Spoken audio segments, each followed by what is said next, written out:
All right. Today I am joined by Sebastian Gabor. He is a serial entrepreneur, speaker, educator. In 2018, he co-founded Digitail, an all-in-one practice management system born from a passion to improve vet and pet parent communication.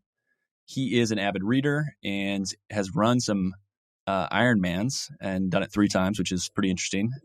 We can chat a little on that as well, perhaps. Loves hiking and debating world problems with his friends, which I actually want to get into at the beginning because I do that similarly, right? Sometimes I want to have those conversations and other people don't. But all that to be said, Sebastian, thank you for joining me today. Thank you for having me. Hello, everyone. Yeah. So I want to actually start with the debating world problems piece because I think that's really interesting. And I feel like more people that disagree probably agree on more than what they think, but they don't actually allow themselves to have a discussion. And that would be really great if we could have more conversations where we're like, maybe I don't agree with you, Sebastian, but I can see where you're coming from, right? So with that, is there any topic that you've had conversations, and this could be within vet med, it can be outside of vet med, that's been one where you've had a good, solid conversation or debate recently that you feel like would be a good spot to kind of share? Interesting. That's a really, really great question. I think before answering, I just want to mention that there's a really awesome author called Elif Shafak, and I can write it to you afterwards. But she wrote on bipolar society and why is it so difficult for people to actually have a constructive conversation when they hold two opposite views on the topic. I love it. So unfortunately, it's really difficult for us as human beings, but I'll leave that for another time.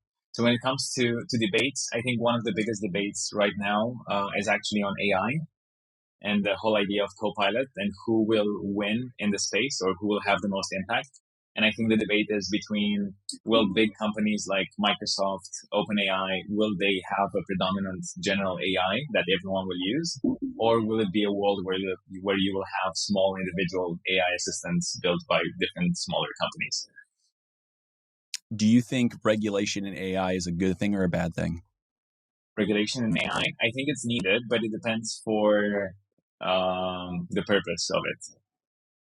Yeah, I've heard a couple conversations about this where it's if the tool, because we're not putting the genie back in the bottle, right? AI is out there. We're not going to stop it. And so for people that are maybe nervous or afraid of it, it's not going to go away. We're going to leverage it. We're going to use it. And so having it free and open so that people can actually all use it and keep the playing field level, to me, makes a little bit more sense versus trying to have established players that maybe have a head start, get regulation in place where it's so cumbersome for others to like use the technology where you can't necessarily build a business unless you do all these different things that some sort of, regulatory agency dictates. So my hope, and I'm happy to have your kind of opinion on this because I think you're closer to it than I am, would be we are able to all, use and leverage AI in our own way. There's going to be certain organizations and people that use it better and are going to build awesome businesses that will help the world, which is good. But as long as there's not this like regulatory moat that we try to like make sure that there's the have and have nots where it accrues all to a certain subset of people. I think that's the thing that I worry about the most. Mm-hmm. I heard you say the putting the genie back in the bottle. That's true. It won't go back. However, what I normally say is that AI won't replace jobs or people, but people with AI will replace people that are not using it. We're seeing that just in an increase of productivity that goes from 30% plus for everyone that's using it, even these versions that we have today in their day to day. But going back to the regulation questions, I think yes, the problem is that you now have started. So you now have companies that started accumulating a lot of power, and you do need a bit of regulation to level the playing field. However, what happens in most industries is that the players that are ahead, they start implementing the regulations and helping the governments create the regulations in order to actually defend their position. And you have this challenge of regulatory purposes, regulation as a tool to maintain monopolies rather than prevent monopolies. But that's again another topic. And one more interesting part is that, and this goes back to one story about the Yellow River. You had villages across the Yellow River, and I think this is in I forgot the name of the book, but anyway, Homo sapiens. When he described that you had a lot of rivers along the Yellow River, and if let's say the river came out of the What's the name? You think about where When the the Yellow river River is? floods and they go out, it goes out of the Yeah, it goes out of the banks of the river. exactly, and then it floods the village. The only way you can fix that is if all villages start regulating the river, and you can't just do it one village regulating because it affects the other one. And this is an Sure. exact, really good example where we need to all as a society work together on this, and not something that where only some companies do everything. Yeah, I think that makes sense. It's a good analogy. Let me ask this question. So technology continues to advance. It makes us more efficient. On aggregate, though, it seems like costs and everything continue to go up, and those things seem to be like opposite sides of the spectrum, and they don't seem to tie together. Why do you think we get more efficient, but everything seems to go up more from a cost perspective? Like, shouldn't technology be making our lives cheaper and easier? Absolutely, but then also the quality and what we want from technology goes higher. And I was reading this actually this morning from Steve Jobs with Pixar, where it was mind blowing that it took 3 minutes to, no, sorry, 3 hours to animate a frame, one single frame. And then technology came and all the advances, better processes, better everything.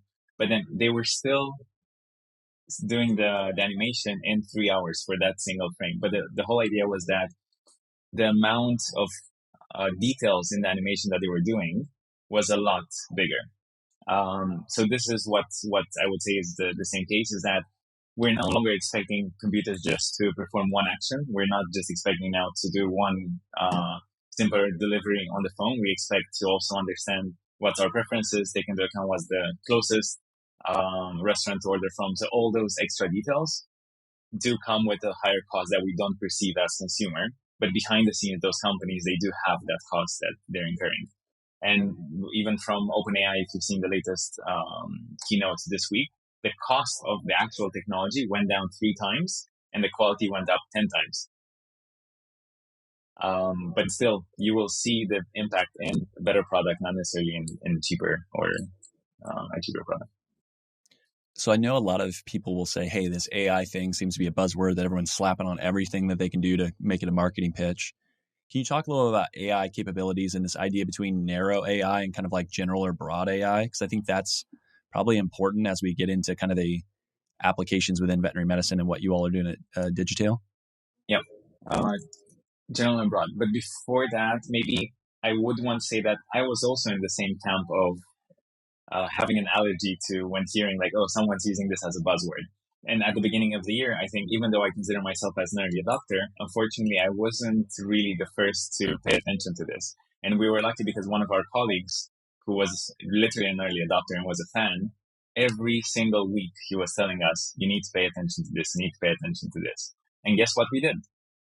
We didn't pay attention to this because we said we have bigger fish to fry and different things to do. But then after almost 8 weeks of trying, we ended up listening and it was worth it. And then we started doing workshops internally, and every department in our team started then exploring how to leverage it as a tool for increasing productivity. And there are a lot of use cases where this helps. And this, as a lesson of the period, is it's good to be reluctant to things and to criticize, but it's also important to try because it might lead to something really, really useful. Your question is really spot on with general and more narrow. When it comes to a general AI, you would expect it to do almost everything. And it's hard to do everything. It's the same like if you want to have an app or a tool that does everything for you at the same time. And it's impossible. You actually need to fix all the small things that you'd like it to do. So right now we're in that stage where we have the foundation. So basically the innovation from LLMs is that you can now communicate in plain language with it, and also the quality of the prediction is a lot higher. So it starts being able to be a good partner of discussion for many use cases.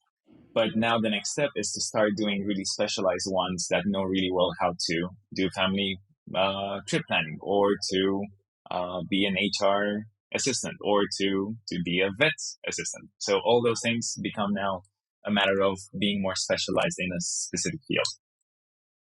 Got it. I think that's a great overview. And I have just scratched a little bit of the AI service. So it's like, these are things that I've heard discussed and love kind of bringing it up. Because I think for a lot of people, still very much in the learning curve. And I think one thing you talked about is, hey, be reluctant. But I think one sign of intelligence is you're able to change your mind when presented with new information. And it could be like, hey, okay, this person's really persistent on this. Maybe I should hear him out. And it's like, oh, okay, maybe there is something there that I should kind of reevaluate my previous position held.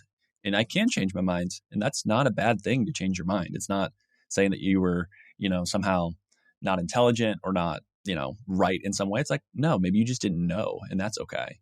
But as we kind of pivot, can you talk about what Digitail is solving and some of the challenges or issues that you all have seen within kind of the veterinary software space?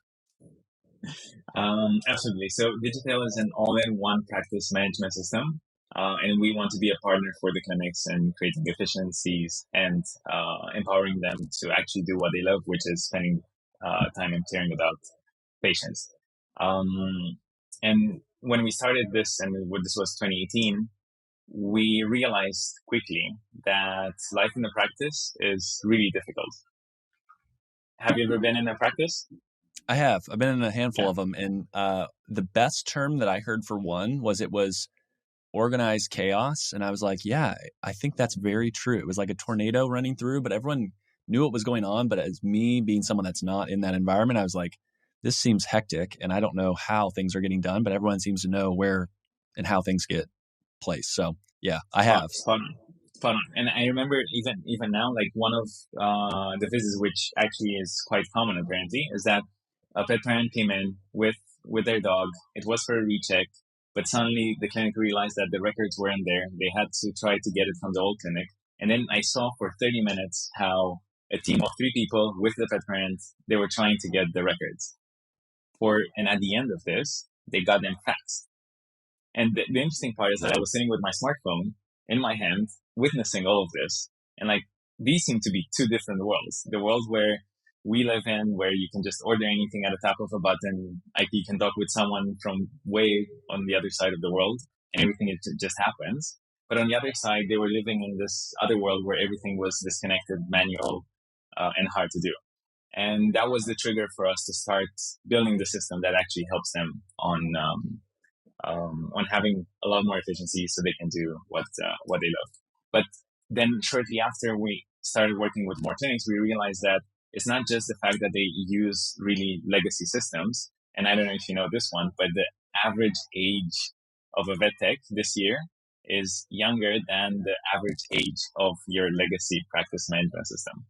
32 versus 33. Interesting. And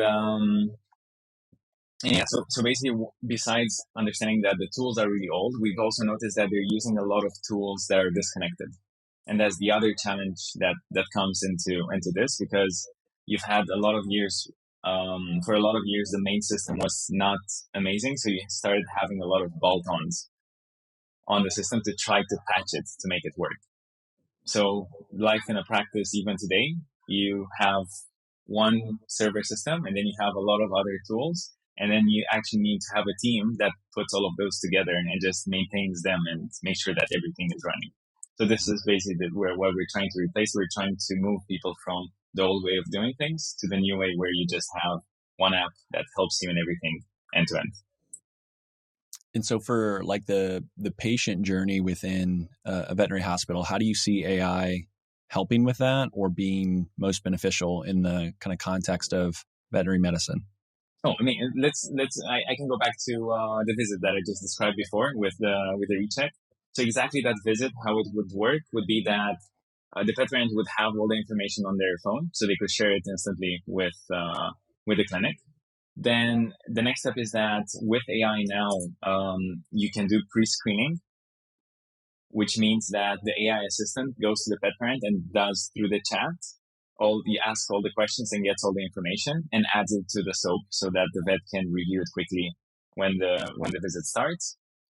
Now there's AI Dictate, where you can just dictate everything. So you don't need to spend time writing everything in the medical record. So the vet would actually finish everything on time and they could go home to have dinner on time, which is important. then at the end, while they're actually having another visit, also the AI in this case would personalize the education material for the pet parent and send it over. And by the time the pet parent reaches home, they can actually schedule the follow-up also with a tap on their phone at 11 p.m. when they actually have time to think about this. Sure. How do you think, we talked about this a little bit before, it's basically that AI is not necessarily going to replace people. It's going to replace people that don't use it. So how do you view, let's say, we have our crystal ball, it's clear. We look into the future. How do veterinary professionals interact, and where does it go from here if you had to make a prediction or just kind of lay an ideal scenario out for folks? So there's two things I really believe. One is that AI will give the possibility to vets and to anyone to be in two places at the same time, or in multiple places at the same time. So that's the power of this technology. It lets you, it does things in the background while you're doing something else. But what I believe that over the next, I can't really say how long it will take, but every person, and in this case, every veterinarian would have their mini AI assistant built in their version. Because right now, if you go to Google, Google gives you answers. With your AI, you can actually task it to do tasks. And as you give it more tasks, it learns how you prefer doing things. And we're seeing even now examples when the vet is asking for, again, maybe opinion on differentials.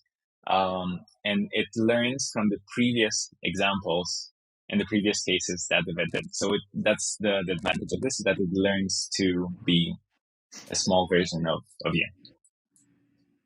Yeah. That's kind of wild to think about the customization, because you're not going to walk into a hospital and have everyone do things the way that you want to do it. But if you can have some of those unique things, the efficiency gains there would be pretty wild. And then you can use that even from a training perspective. If you have one doctor, one tech that's really proficient, and like the AI has been trained on that, the AI then can turn around and say, hey, for our new hires, they're going to go through the process. The AI can like get them to that level. Like that to me is really wild, because you think about turnover in a hospital, it's not always the veterinarian. Sometimes it's folks on the front end of things. And you can use that from a training perspective, because it seems like that's a huge challenge of how do you efficiently and effectively train and have that consistency of experience. So it's not, well, one time Sebastian does it, he does an awesome job, but then new guy Isaiah comes in and it's not as good. And to the client, they're like, is this the same hospital? Like, this is very different. Mm-hmm. Correct, consistency. And that's one of the advantages, again, of AI, but technology in general, where you can achieve this type of consistency by training it once and then it continues to do it in the same way. Is there anything AI related, something that you all are working on that maybe haven't asked about that you feel like is really important to get across to, current owners, aspiring owners, just kind of a frame of reference to think through? So when if you're asking like what we're working on in terms of AI, at the beginning of this year, after we transformed our company with AI, then we asked the question of how can we help also vets and the people that are using Digitail in leveraging this technology. So what we ended up doing is we got together a group of 20 clinics, design partners that are forward thinkers and early adopters, to work with them and understand where AI would actually be helpful for them. So the first thing was to integrate GPT into the platform and let them use it and see where it goes. And I can share my screen, at least people that won't see this, it's going to be harder, but basically we broke down the stages of the visit into steps. From pre-screening, so pre-visit, pre-screening, clinical signs and patient history, differential diagnosis, diagnostic testing, treatment plans, client education. So this is now post-visit client education, writing patient records, and post-visit follow-ups. And we started understanding where it has the biggest impact. Would you want to take a guess? It is. I just say I don't know. It is client education first. So most people started using it and preparing the client education material that become now personalized.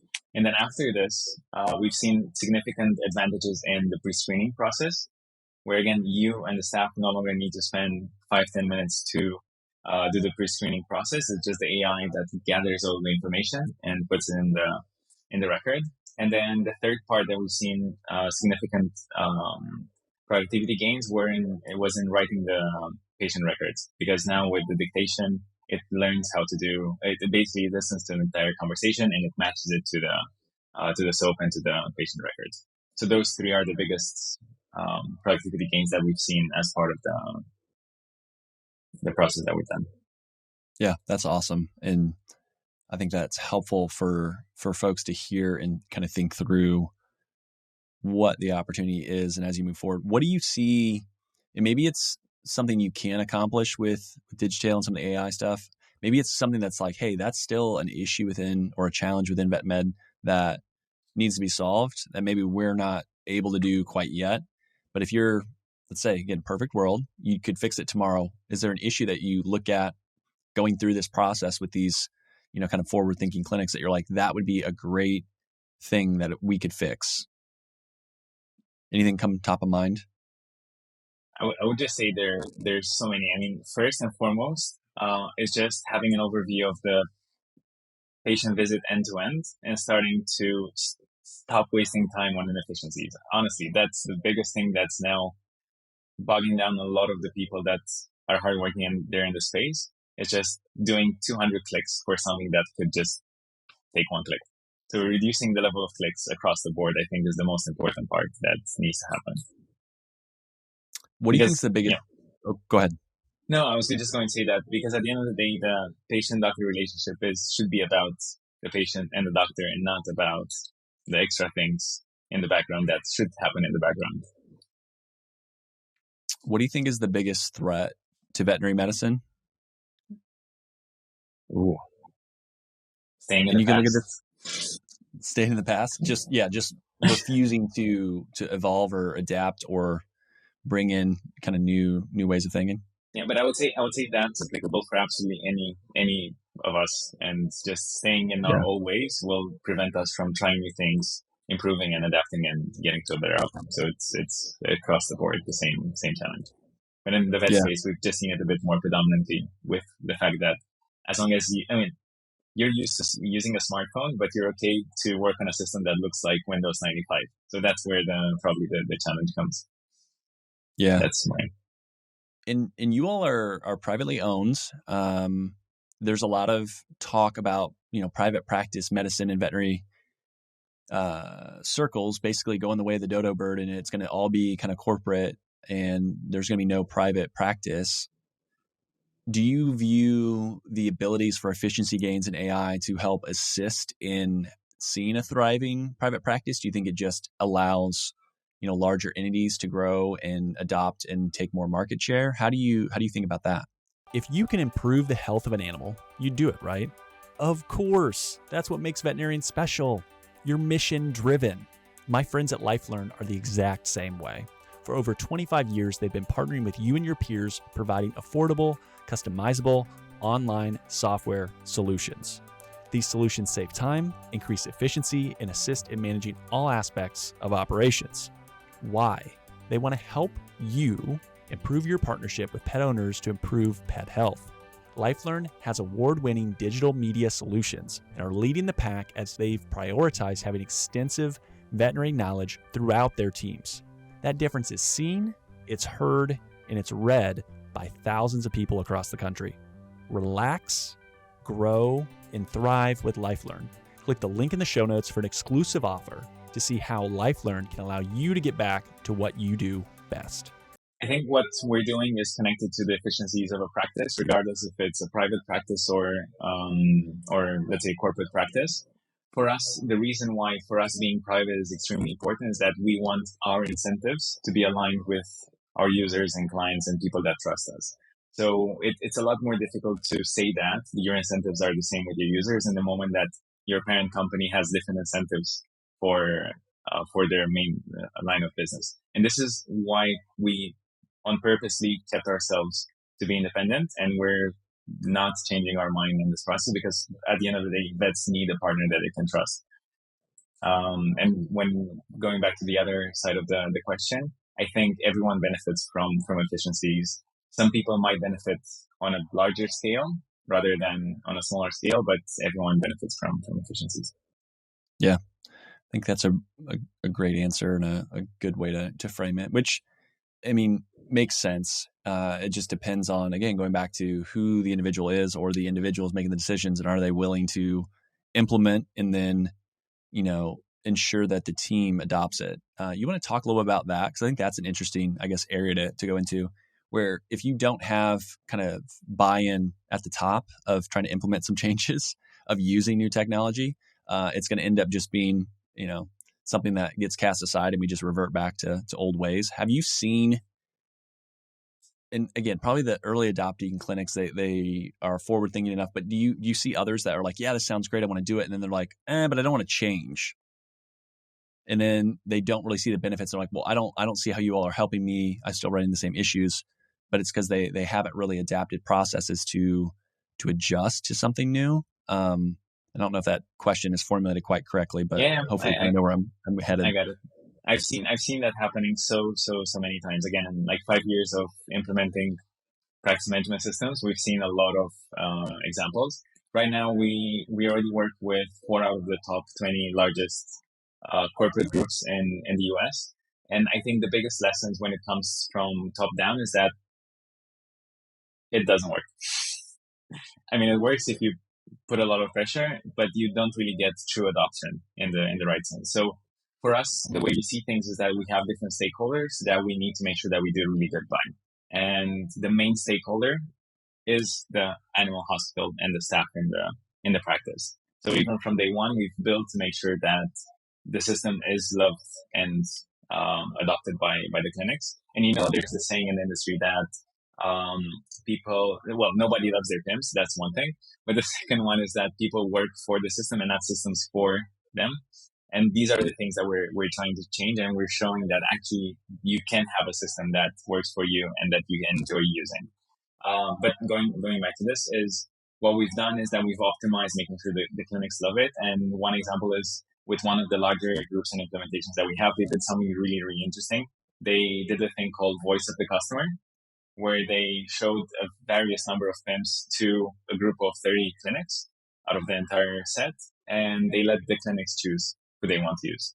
It was awesome because they wanted to make sure the clinics are heard, and they made the decision because for them it was more important the usability and the user experience of the people that are actually using the system to do it. So I would say anyone in the space that doesn't focus on the user experience of the users, of the staff, won't be able to build something significant that actually changes the industry to the better. Yeah. And it makes total sense to let the people that are going to use it day in and day out to make the decision. But as much as that seems like common sense, it's not the way a lot of decisions are made in lots of organizations, which is kind of strange. But kudos to those folks for thinking that way. What haven't I asked about on either case study, story with Digitail, some AI things that maybe we haven't got into that you think are important to share? Anything that you would want to provide to practice owners or aspiring practice owners? Oh, there's a lot on that topic. First thing that came to mind is that yesterday we've done a release and we had of Dictate AI. So we launched it to multiple people that are users of Digitail at the moment. And we had one user coming and saying that it was the first time that he made it home on time. That's awesome. And that was like, for me, it made my day, and the team was ecstatic when they saw that. But again, when it comes to use cases, there's so many, from pet parents that are now enabled to just book online, have the records and on hand, have conversations and chat. And we've seen so many clinics that started using now the two-way chats with the pet parents in order to make sure they're heard and that all the questions are answered, even post-visit. We've seen higher adoption in telemedicine, and again, asynchronous conversations pre and post visits, and just the fact that, again, they don't need to spend that much time in just finding records, making sure everything is written down so that they can focus on the patient. Yeah, love that. And again, the time kind of return on investment, or just that benefit of having personal time back is huge, and that compounds so much over a lifetime of what that could be to that individual. And it's not just on the veterinarian, that's the whole team to make sure people can get home and get out on time. So I But think I don't that's know how you huge. feel, but if you start the day with just clicking through things that you just manual work, you don't, I personally don't continue the day in a really enjoyment. I love it. I can't wait to go through the next things because you already like cloud your mind with just clicking and doing manual things. So it's really important that when you start the day, you start with something that, well, is on a positive note, not sucking the energy out of you. Yeah. Amen to that. I typically allow all guests on the show to kind of ask me a question. I know I've, peppered you with different questions on, what are these world debates that you're having with problems, AI, the company, different things. Any questions that you want to share back to me? I think you asked a really good one before we hit record that I liked, but any questions? Can I pick two? Sure. Yeah. Okay. One simple one is the painting on behind you on The with gold one. no, the one with buy Bitcoin. Where did Oh you yeah, get that one? the Bitcoin poster. Yeah. Yep. How did you get that one? And the second one, I'll say it in a second. Yeah. So the buy Bitcoin poster that is behind me, I got when I was still a financial advisor, financial planner. Again, lots of remote conversations, and it did spark conversation where people would ask about it, and so it was like my subliminal messaging to people of like, hey, this Bitcoin thing, we might talk about it at some point. So I work in Bitcoin now full time as of over the summer, and I think I've shared that on the podcast a couple different times, where I'm not actively doing the personal financial planning and wealth management anymore on the vet side, but I do view Bitcoin and even AI, which I think there's some Mm-hmm. interesting overlap, and I'll share some stuff with you post this on that, where there's some good conversations. But yeah, so it's an artist. I think he's in Europe somewhere, and he goes by a NIM, so he's like an anonymous. I don't know his real name, but he writes these, and so it's a print. It's not an original. The original would have Okay. been a lot more, but the one on the other side is actually some art from a Canadian Bitcoin artist, and that is an original. It's pretty small, but basically it's the idea of having good money protects your time, and so you can actually store the time and energy away from the hobbies, friends and family, all that other stuff. And so if you have bad money, it's basically stealing your time. Time is the only finite thing Mm-hmm. we have in the world, and so it basically is a play on if we have better money, it will be beneficial to society. So there's it basically says like stopping time theft on it. So yeah. So there's Aiming to two better pieces of money. Bitcoin art. Yeah.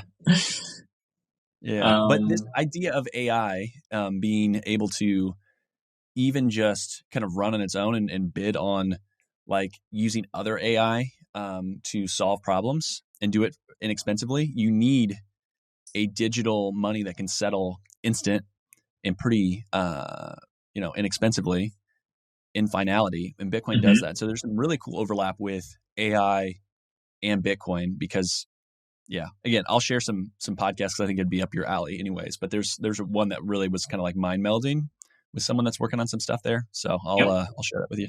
Okay, then I think we'll talk after this because I would really like to see those ones.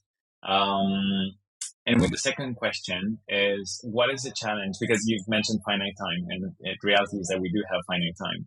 What do you think is a challenge that we should all work towards today, Regardless of veterinary medicine, just in general, like regardless? Yeah. what's something worth.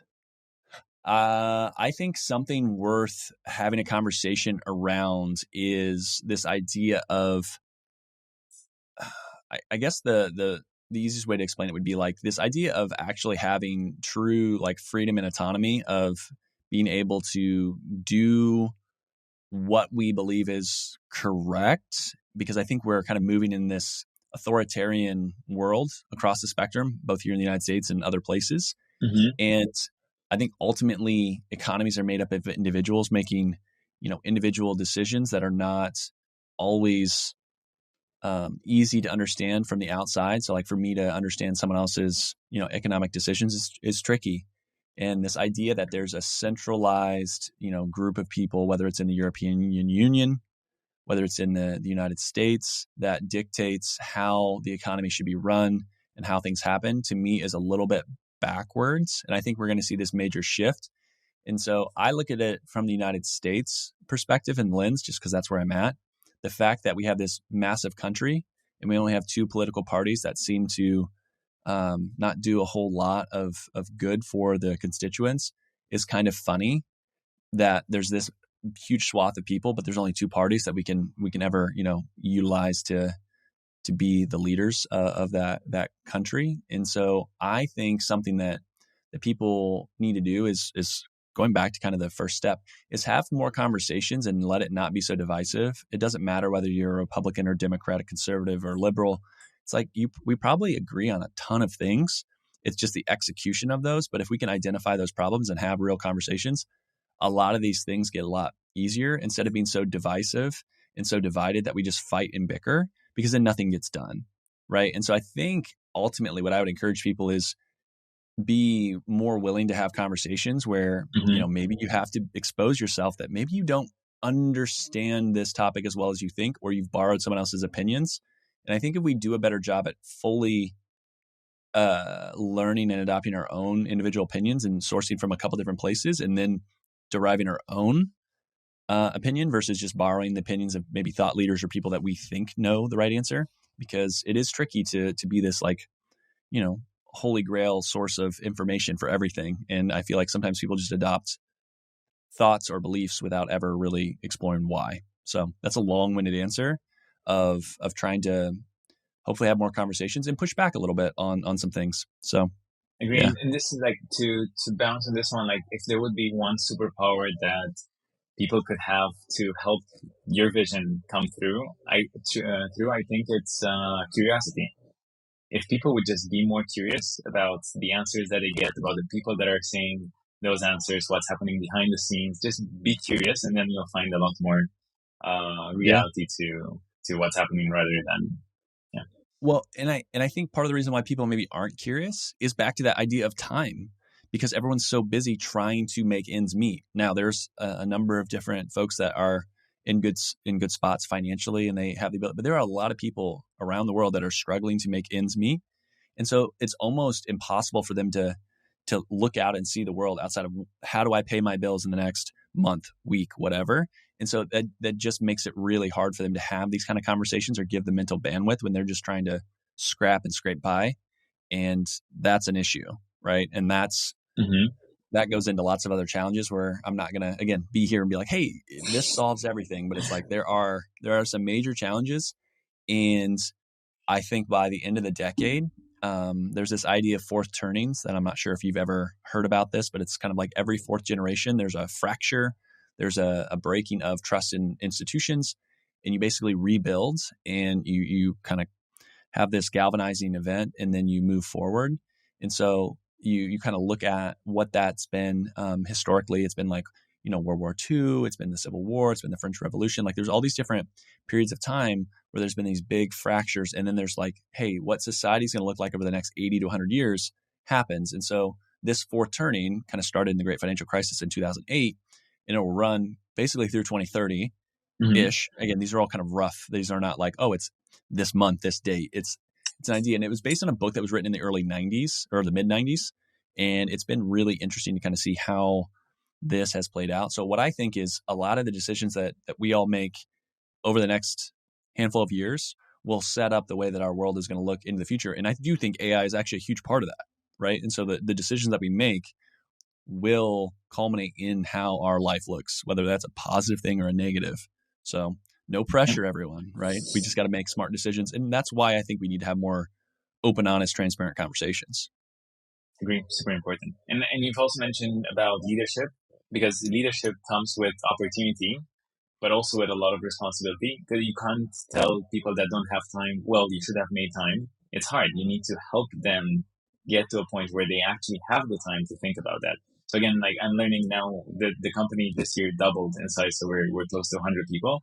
And Congrats. I can tell you that it's to be a great leader, you need to take a lot of time, listen, understand people where they're coming from, and give them all the tools to be able to be successful. And that's a lot easier said than done. It's a lot of work that needs to come out like behind the scenes in order to make that happen. And this probably is the mindset that most of the leaders should have. And be more active around implementing those type of environments to make people thrive.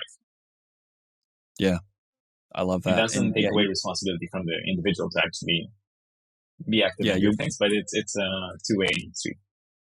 Yeah, your role is going to change over time, and I think that's an important element to consider. Is like as a leader, you have to be able to evolve and change, and that's why you'll see people that start companies that maybe don't run them in the future. Right? They're really good at one version of it, but then it gets to a different stage, and they're not the right person anymore. And so, like, kudos to you and the team. Congrats on the growth. Like that's extremely exciting. But it brings new challenges, right? It's like, hey, we've grown. Now we have more growing pains. We have these different challenges. And I think a veterinary hospital can feel the same way where you have a leader, maybe it's a really great doctor, and they got to learn these other, skill sets as they grow to make sure that they can maintain and see that growth into the future. So yeah. They need to wear multiple hats, and from what you've also probably seen is that they are not prepared. Like once you finish school, you become you focus on becoming a vet, but being a manager, being a people leader, being also a real estate expert, like all those things are totally different skills that no one prepares them with. Yeah, absolutely. So as we close, folks that want to connect with you, give a plug for Digitail. Like, how do they find out more information? Where would you send them? Good resources, any of that stuff. Anything from our websites, digitail.com, to our Facebook pages, Instagram, LinkedIn, all the socials. I'm available anywhere, and we can all meet at the next conferences coming from VMX or Western. We'll definitely be there. Awesome. I appreciate it. Thank you for the time, and super interesting conversation that we've not necessarily had on the podcast, but one that I think is going to be really timeless and hopefully get people's wheels turning as they approach the end of the year and start thinking about what does 2024 and beyond look like for them. So Sebastian, thank you, and really appreciate you. Thanks for having me. Recruiting team members in your veterinary practice has never been this hard. You can either bury your head in the sand and hope it goes away or adapt. Enter Guardian Vets. By leveraging best-in-class technology, you can empower your staff and reduce their workload. Help reduce burnout.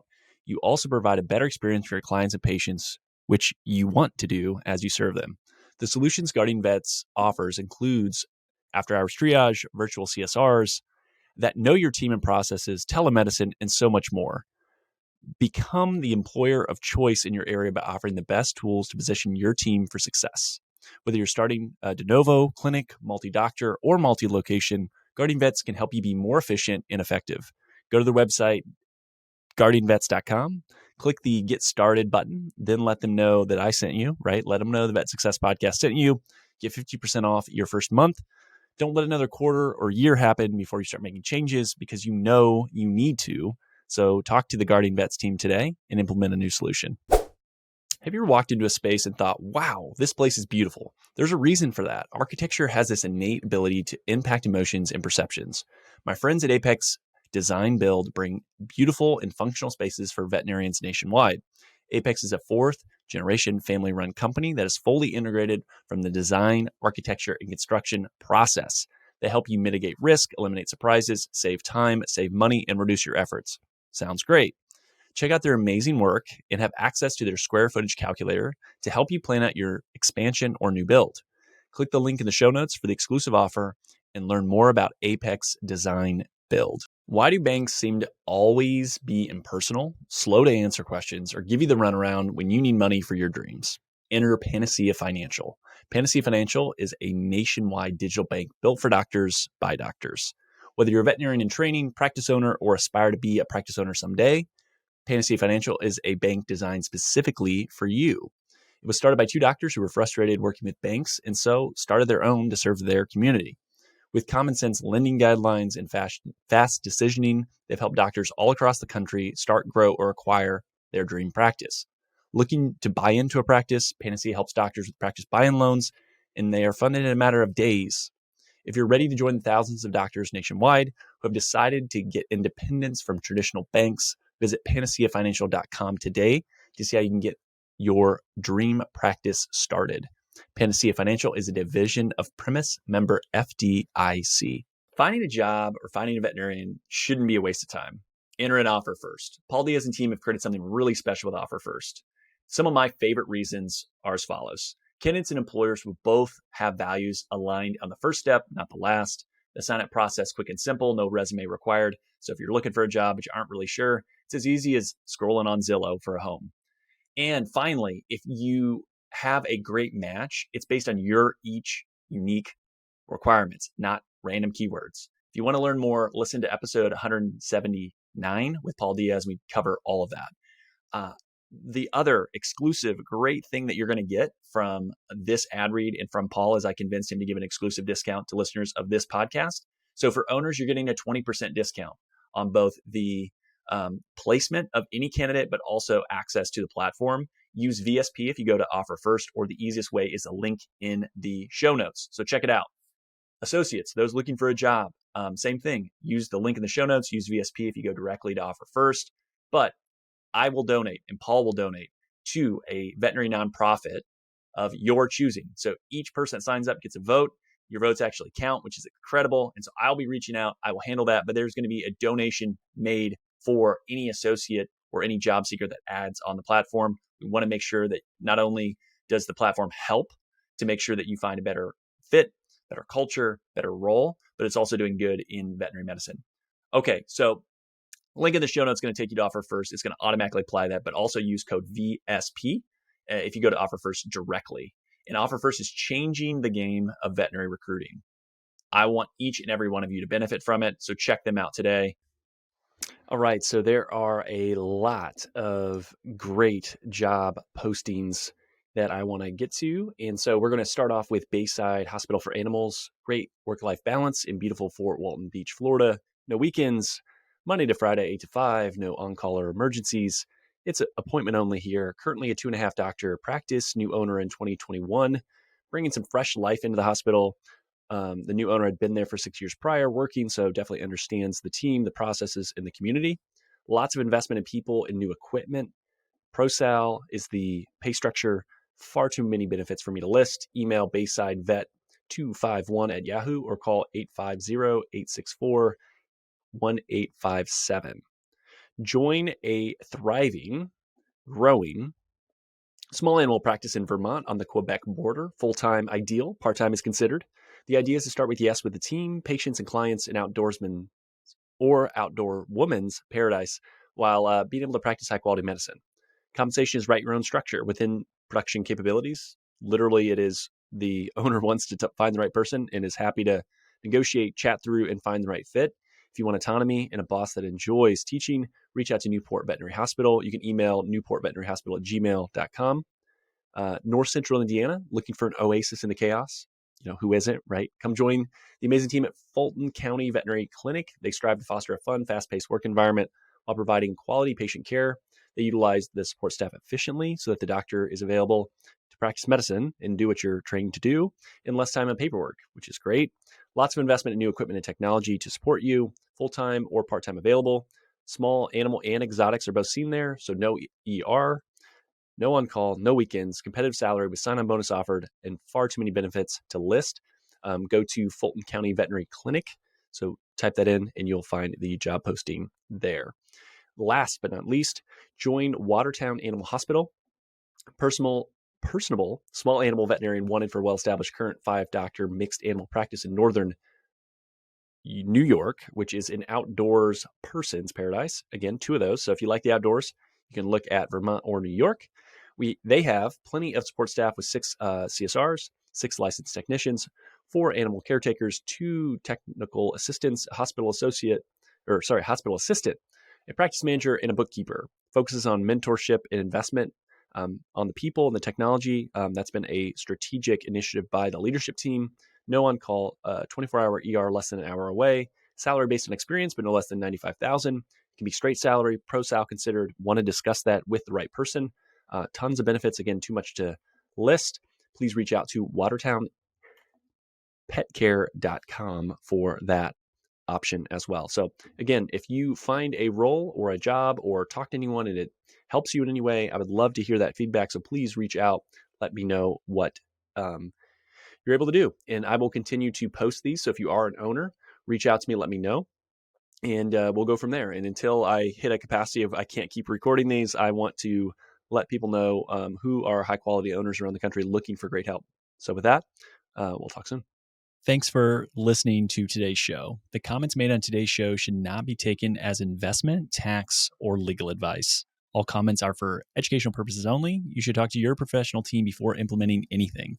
If you want or need financial advice, my day job on Not Podcasting is helping veterinarians grow their net worth. Our team is taking new clients, and we are ready to talk to you at any stage of life. Come as you are. I always say, bring the mess, right? Like if things are unorganized, that's okay. There's no prerequisites to become a client.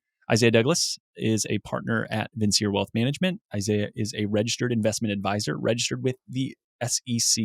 The biggest compliment you can give me in the podcast is to share it with a friend. Reviews help the show get found, and Apple Podcast is the platform that is predominantly used for people listening to the show. If you have 3 minutes, love the show, head over to Apple Podcasts, give us an honest rating and review. It helps more people find the show. Also, the new YouTube channel is up, and I'd love to have you subscribe. Vainly, I want 100 subscribers at least. Lots more, obviously, right? But I get a vanity URL if we get to 100. That would be great. It makes it easier to find the YouTube channel as well. For all of today's links, information, head over to the veterinariansuccesspodcast.com. There you can subscribe to your favorite podcasting platform. It'll be a link to that YouTube channel I just talked about. You won't miss any other episodes, whether you listen on Spotify, whether you have some other ancillary podcast platform. Please like, subscribe, all that stuff. It certainly does help. I appreciate it. Finally, if you want more information, insights, want your voice to be heard, want to share ideas for content, say, hey, Isaiah, I want you to have this guest. I want you to talk about this topic. Go over to the Facebook group. So you can search for the Veterinarian Success Podcast on Facebook or head over to veterinariansuccesspodcast.com, scroll to the bottom about your host, click on the Facebook icon, and that'll get you in the group. But thank you so much for listening. It means a lot to me to be able to see the podcast grow and continue to impact people. So with that, until next time, we'll chat soon.